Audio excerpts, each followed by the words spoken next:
আজকে আমরা খুব গুরুত্বপূর্ণ একটা বিষয় নিয়ে কথা বলবো। সেটা হলো পিসিওডি। চলুন সহজ ভাষায় জানি পিসিওডি আসলে কি, কেন হয়, আর এর প্রতিকারই বা কি। পিসিওডি অর্থাৎ পলিসিস্টিক ওভারিয়ান ডিজিজ হলো মেয়েদের একটা সাধারণ সমস্যা। এই সমস্যায় ডিম্বাশয়ে অনেক ছোট ছোট সিস্ট তৈরি হয়, ফলে মাসিক অনিয়মিত হয়, ওজন বৃদ্ধি পায়, ত্বকে ব্রণ হয় এবং চুল পড়ার পরিমাণও বৃদ্ধি পায়। শরীরে হরমোন ব্যালেন্স নষ্ট হয়ে যাওয়া এর একটি উল্লেখযোগ্য কারণ। পিসিওডি সাধারণত কেন হয়? পিসিওডি হওয়ার পিছনে কয়েকটা কারণ থাকে।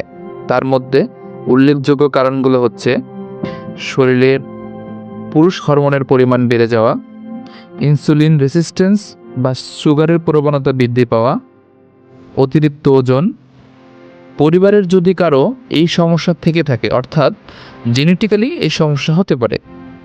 বিশেষ করে আমাদের অনিয়মিত জীবনযাপন এবং মানসিক চাপ উল্লেখযোগ্য একটা কারণ।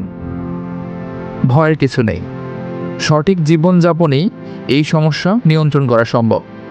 প্রথমত, ওজন নিয়ন্ত্রণে রাখতে হবে। প্রতিদিন অন্তত 30 মিনিট ব্যায়াম করা দরকার।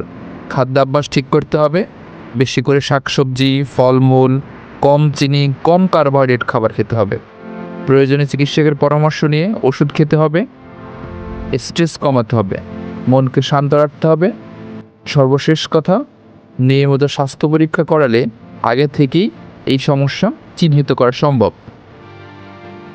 পিসিওডি কখনো জীবন শেষ করে দেয় না, বরং সচেতনতা আর নিজের প্রতি ভালোবাসা থাকলেই সুস্থ থাকা যায়। ভালো থাকুন, সুস্থ থাকুন। আর এমন সহজ ভাষায় স্বাস্থ্য বিষয়ক আপডেট পেতে চ্যানেলটা সাবস্ক্রাইব করতে ভুলবেন না। আল্লাহ হাফেজ, আসসালামু আলাইকুম।